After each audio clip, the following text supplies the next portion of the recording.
This brings us to the first panel discussion of the day.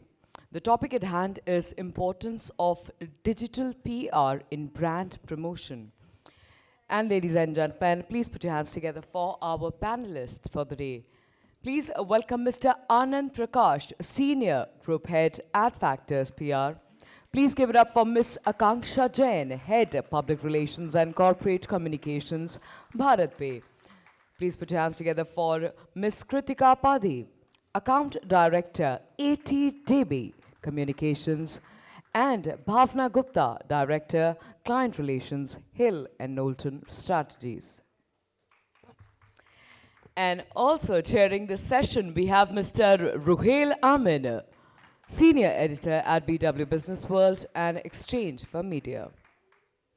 Thank you. It was a great presentation before this. Must acknowledge, I really loved the presentation that you had and the points that you made. So we have a very important topic at hand, given the fact that when customers today want to subscribe to a service or buy a product, they go online. And I was reading that 91% of reviews, people, whatever they consume online, 91% is that part, So online PR, of course, has a huge impact. Of course, the traditional part, we're not discussing that has its own impact. But online is a bigger piece when customers have to subscribe to a service or buy a brand. Anand, starting with you, online, of course, we know the importance of it, but it's a cluttered space.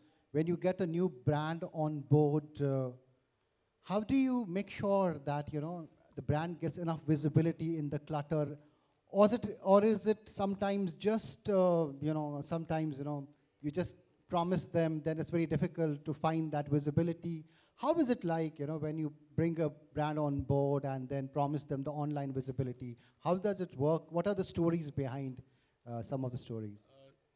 Ruhail, actually, digital PR has made the work of PR easier. You can do a scientific outreach.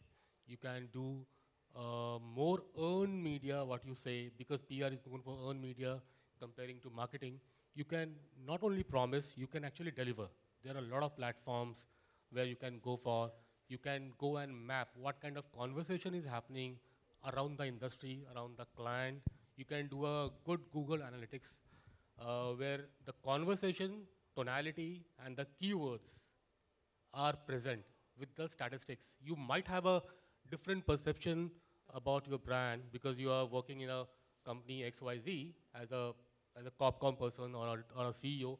But when you go and do a research on analytics, you will find a different reason for not having that kind of positioning that you deserve or you feel like.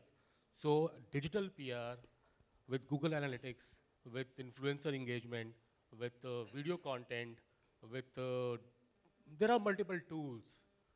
You can actually address those issues, and this is 100% doable. There is no point of missing it out. If you know the tool and you have the knowledge-driven digital PR approach, like today only your finance minister has used the word knowledge-driven economics. Economy is always knowledge-driven, but she has enforced that keyword, knowledge-driven economics, because Anurag sir had just mentioned some good brand, big brand has lost $65 billion in last 3 days.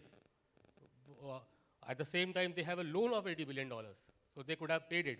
But this kind of terminology and this kind of, the importance is there because this is possible, and we are doing it.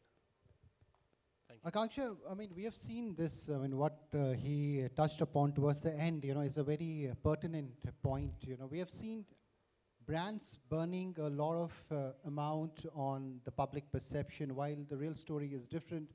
Tell me, when it comes to online brand building, how real should be the actual story behind that perception, And what are the bigger, challenges in today's cluttered PR environment, digital environment, that one agency, then any agency needs to address? So I think when it comes to challenges, there are a whole bunch of them. One being that, of course, there are a lot of players out there. How do you differentiate yourself? How do you look different? And how do you get the attention of your audience? And hence, it's important when a brand is trying to think through its digital PR strategy to understand what its audience would consume. So for an example, at Bharatpe, we took a big risk when we went out and started doing real human stories of our merchants. Our merchants are small shop owners, like your mom and pop shops next door. And we wanted to get their real stories out there. We didn't know how people would consume it, how well they would do. But it's one of the award-winning campaigns. It's doing extremely well, no money behind it. I think it's important for agencies or brands to actually, the teams in tech generally, both of them obviously have to collaborate to get the real stories out there, to get stories. They may not be perfect, but they have to be real. And you have to also use multiple form factors in terms of content. So it's not like one certain form factor kind of works across channels. So say for an example, YouTube does really well for our set of audience because they consume YouTube. For a certain set of audience where your consumers are more regional, a share chat might do really well. And also the same set of content will not do well across channels, like I said. So for an employer brand, we are really leveraging LinkedIn and we're getting a great traction out there. But it may not do well Twitter may not do well for employer branding. So I think that is important for brands and agencies to think about. Kritika, your initial thoughts about the importance of digital, and of course it is, but how have you experienced it for your brands? Is there any story that you would like to highlight, or touch upon? First, Ruhail, I would like to say that, as Anand also said, digital has made it not just easier, but also the fact that with the limited amount of space that traditional media offers us, now brands are able to share their brand focus with their target audience. If they have the right impressive element available with them, their product has that element with them, it is definitely easy to reach out to your target audience. For instance, but also it is very important to be sure of the type of information and the narrative that we are reaching out to the audience with. For instance, recently we did a survey for one of our fintech clients where we did an analysis on the Indian financial wellness of the Indians. We opted for various tools to reach out to our target audience via Twitter, Instagram, and we did videos as well as infographics. And the outreach and the outcome was very nice. It made us reach out to the exact audience and the information was available to them. Right. Bhawna, the digital PR is so mature and so much practiced. Is there any scope of doing what you call, in commas, the out-of-box thing here? Or, I mean, how is it on that front?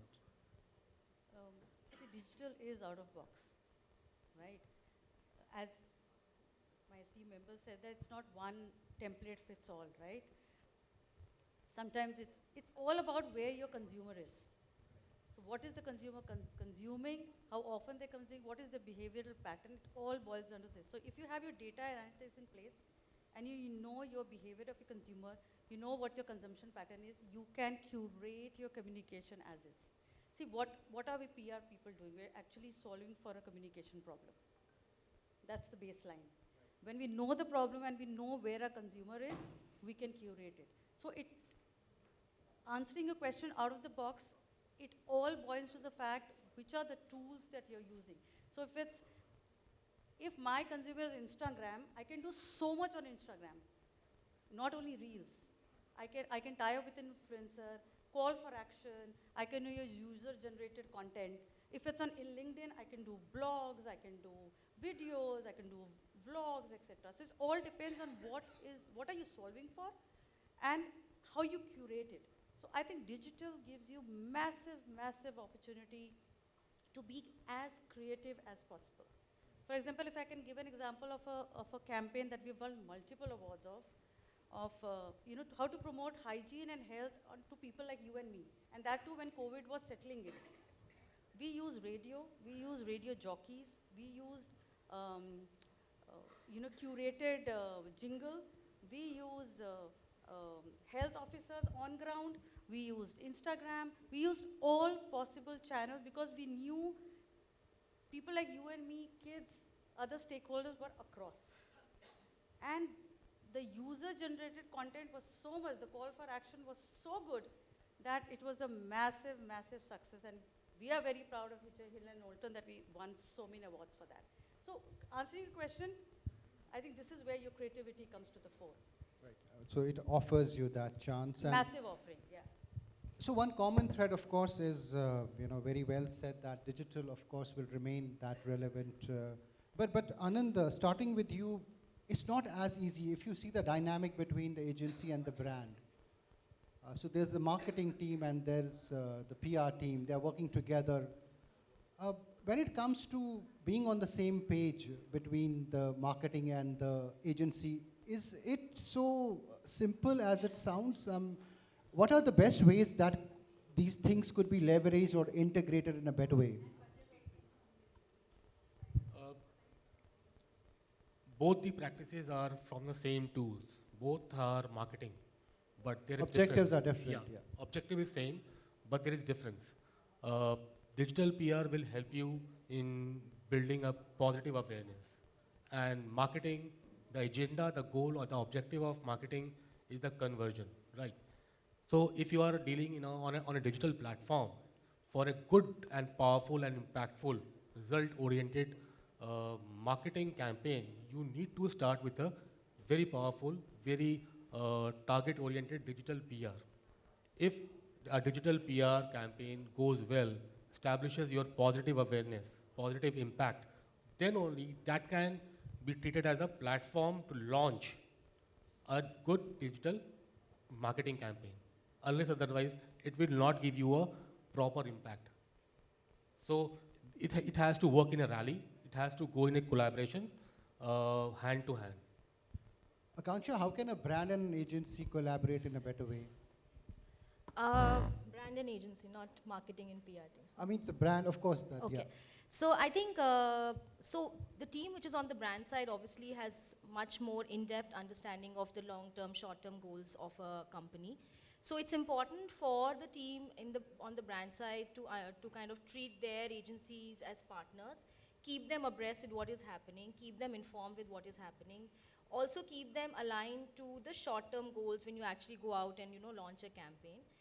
Tell them this is what we need to kind of showcase to the management. This is what appeals to them. Most of the times the management likes numbers.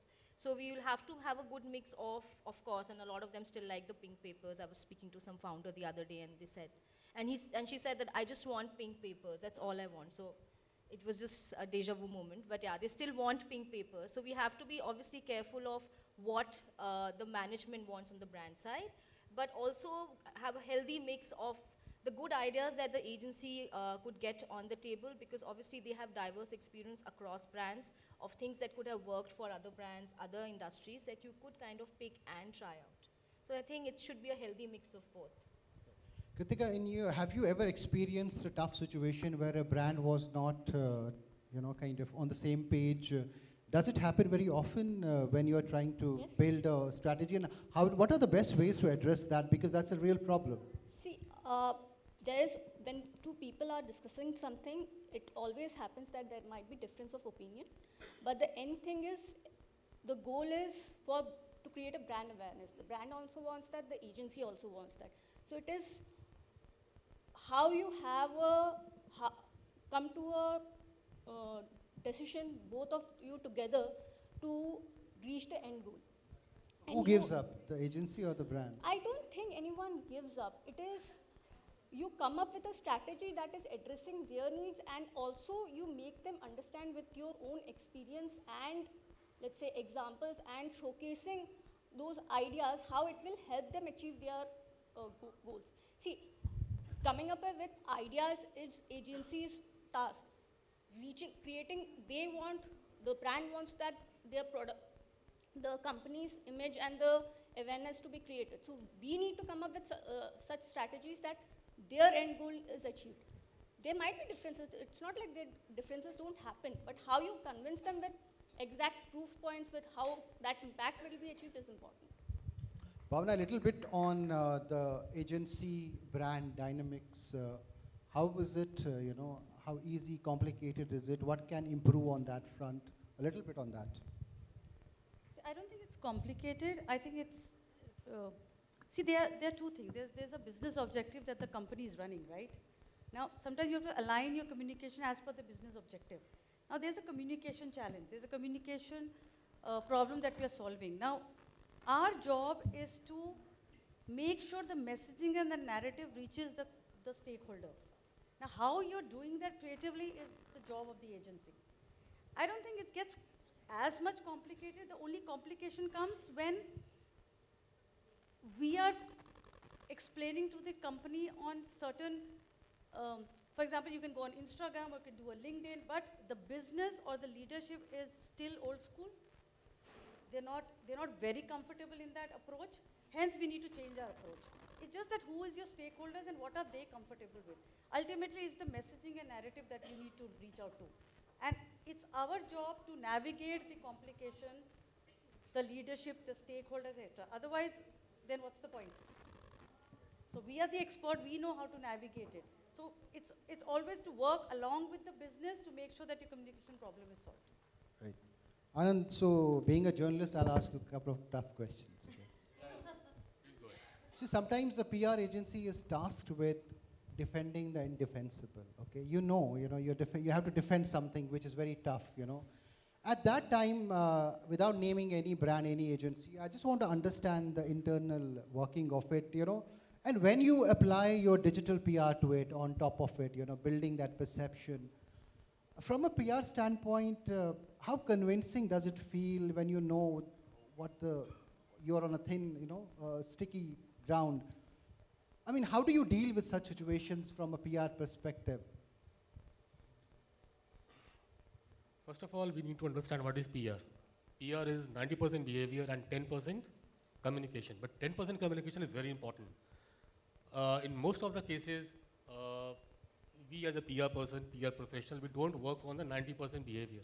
I have resolved few cases, few assignments, difficult assignments where I have not called a single journalist and it got resolved.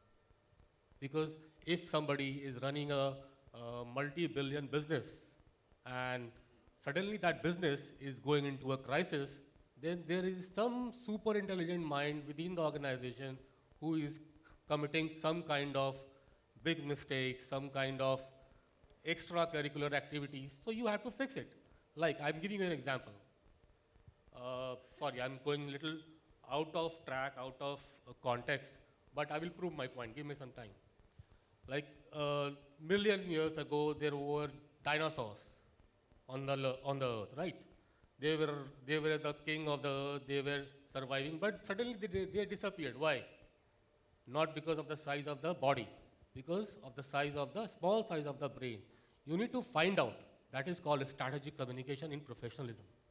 If you find out the size of the problem will never be that big. Like in the case that Dr. Patra mentioned, some big brand lost $65 billion because even today they haven't addressed the issue directly. They are revolving around the communication. They are telling what the story they want to tell. They are not addressing the issue directly. And in case of crisis, in the era of digital PR or digitalization, where more than 50% of the world population is on digital platform, the electrons and protons, what you say, is super active.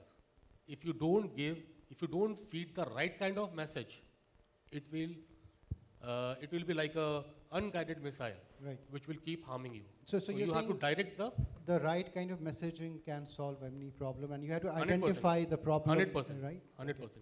Akanksha, this defending the indefensible and then building an entire communication piece on the front-facing side.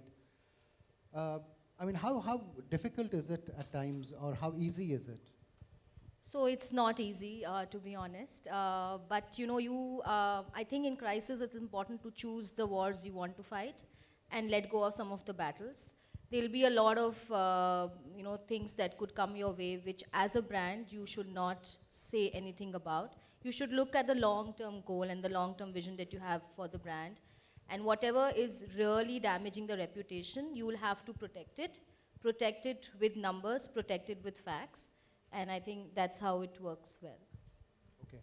Kritika, your thoughts on being tasked with a crisis communication where the brand is on the weaker ground. In such a situation, what is the best way? Like Kritika, this Akanksha said that accepting a mistake may be an easier way out at times. Being honest and defending it with numbers. Do you think from a PR angle, you would like to highlight sometimes the mistakes of your clients also? Is it easier? Do the clients agree to such a communication, an honest kind of an admission of error? One thing that Akanksha said, and I also agree with it, it depends on which war to fight and which to let go. If, as Anand said, if the problem is so small that we can, sometimes even when you decide to let the matter die, also helps it out. But if you have data to support yourself, if you have facts to support yourself,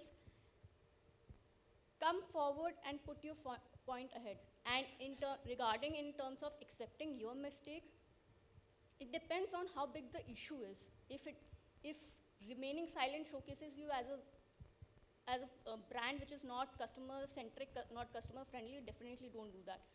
For example, Tata, which is one of my favorite brands, they normally come up and accept when they have committed something which is not in favor of the customer. So if the issue is something which is not in favor of customer and you think that coming forward and accepting it, it sometimes shows your bigness and it builds the right perception, Yeah, even right if you perception. admit it, right? Yeah. Bhawna, I mean, you've been on the other side as well, and now on this side. So when a brand goes through crisis, do you build up stories? I mean, where the content, the back end has to be as, as convincing as you are making the communication to be. How do you traverse, how do you, kind of navigate that ground? What has been your learnings from it?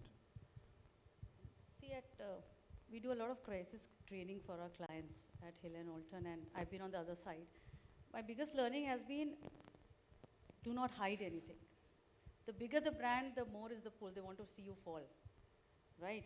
So it becomes very imperative that you know your messaging, you know the situation, you know the story, and you come out and talk to the media. Amul has done it in the past. Tata does it very well. Boeing does it so well. I mean, you pick up any case study of bigger brands, they always talk, they always engage with their customers, they always face the situation. Hiding doesn't help. I've personally worked on Air India as one of my clients. The biggest bane was they were not engaging.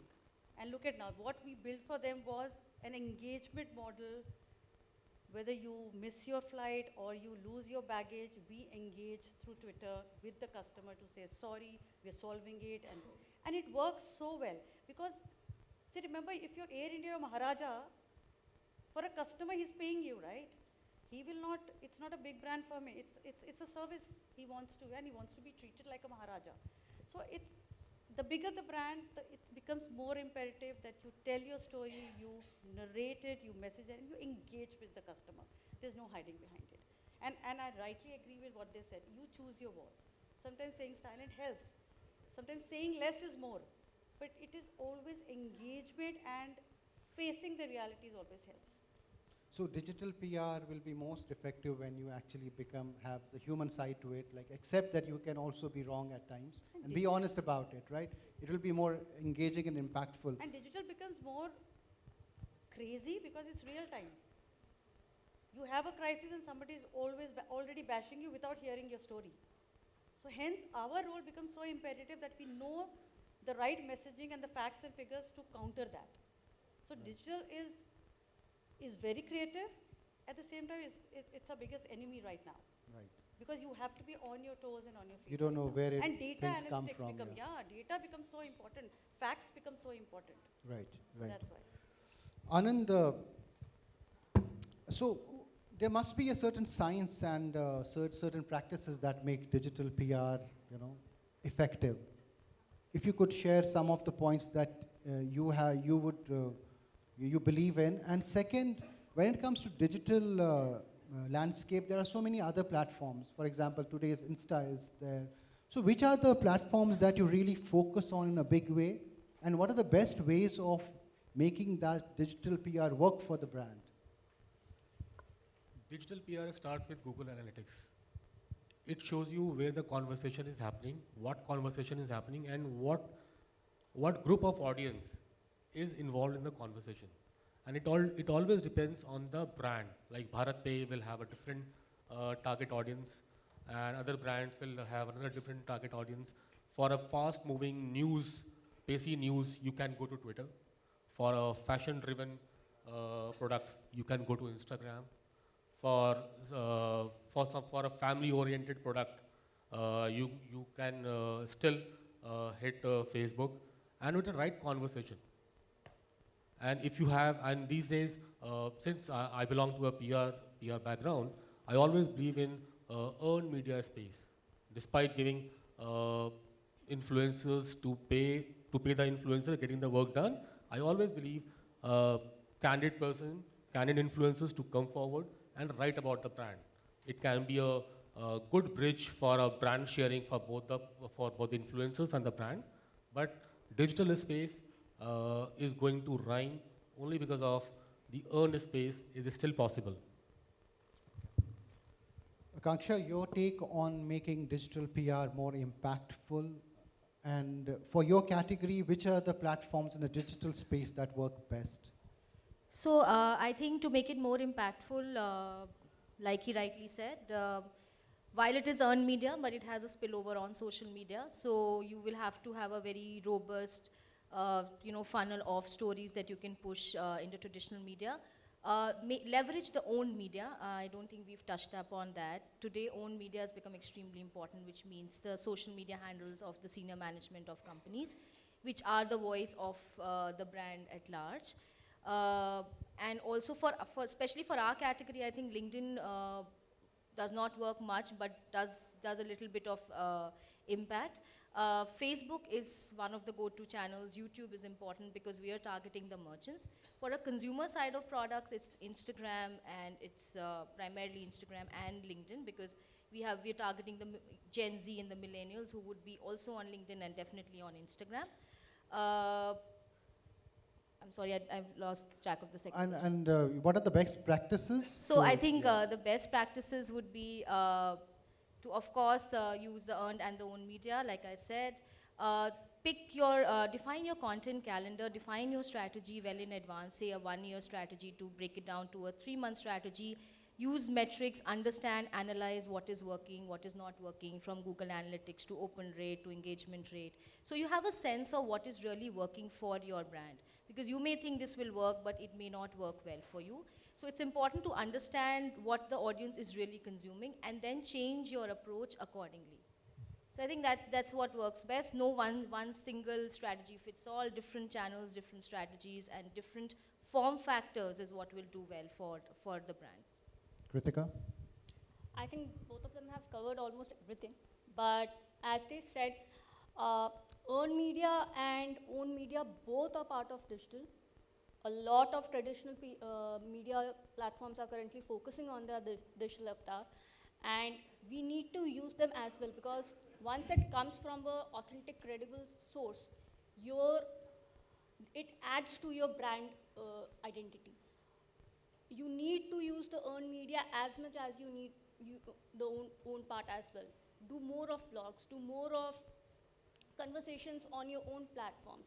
A balance between both the earned as well as the social media, increasing your social engagement depending on how you want to reach your target audience, as well as on what you're trying to communicate to them, is essential. Once that is decided, then you can decide on which platform you want to be. Bhawna, one is, of course, the best practices. Second is, how do you keep track of that, the brand, there are not brand leakages, if I may call it, It's like intact in terms of the identity and the, there's no negative. How do you track that and ensure that becomes part of your digital PR strategy? See, at Hill+Knowlton, we use a proprietary tools we have that maps your what kind of conversation you are part of. So before we curate a campaign for a client, we have a very robust 7-step process in which we deep dive into the behavioral science of your consumer. What is influencing them? What are the conversations they're part of? Is your brand in the negative space in their mind? Have they been hearing more negative about you than positive? So once we have that mapped out, then we curate the campaign for the client, for your target audience. What is the messaging? What is the narrative? Is it regional, more semi-urban, more urban? You know, we tend to forget the regional part of it because regional audience is a very strong audience. So once we have all the data, all the behavior in front of us, then we curate a campaign. So coming back to your question, the negative aspect comes to us very, very early before we start the campaign. We know what is influencing them, what is the kind of conversation. If it's more negative, then our narrative is based on how to counter that. So that mapping is very essential, what we do before we curate any campaign for a client. Okay, we have 1 minute left and I want to take one question because the audience has been listening. One question and one answer. Anyone? Okay. All right. Audience is convinced, so there is? Okay, please, yeah. I'm sorry if you have to hear my cuffs on loudspeaker. So just one question, we're talking about digital media and everything. How do you guys see the context of employees and advocates turning in this field? We've just not touched that area at all right now. One of you. Yeah, please. I think for employees or for employer branding, I think social media, digital PR is becoming extremely important. In fact, at Bharatpe, we have a very focused strategy and we're kind of going very aggressive on employer branding from say, a LinkedIn standpoint. It's very interesting, you know, when I joined Bharatpe about 2.5 years back, we were a very small company, to be honest, a very young brand trying to make a mark. But the kind of engagement I saw on LinkedIn with employees being brand advocates was something I'd never seen in all these years. And that's something that we've leveraged and built to our advantage. So today, you know, if there is a good news on the brand, like recently we got a in-principle nod for a PA license, I think almost half of the company had reposted it. And that's not that we go out and tell them to post it, they just repost it. So I think employees become extremely important brand advocates in the overall positive narrative building and brand building from not only from an employer branding standpoint, but in general. Because these are the people who work for you day in, day out, and if their validation really works in your favor. So I think in the times to come, it will become more important and own media will also become more important. All right, over to you. Well, thank you very much. Due to the paucity of time, ladies and gentlemen, that'll be all for the questions and answers. Can I please request the panelists and the chair for the session to kindly come up front and join us for a picture.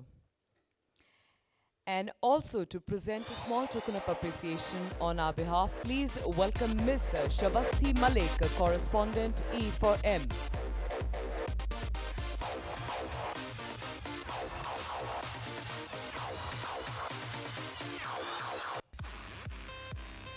फिलहाल अभी तक budget आया नहीं है और ना ही मुझे लगता है कि तालियों पर जीएसटी लगने वाला है बजट में, तो आप लोग तालियां बजा सकते हैं. Thank you. I must request the panelists to kindly stay back. Thank you.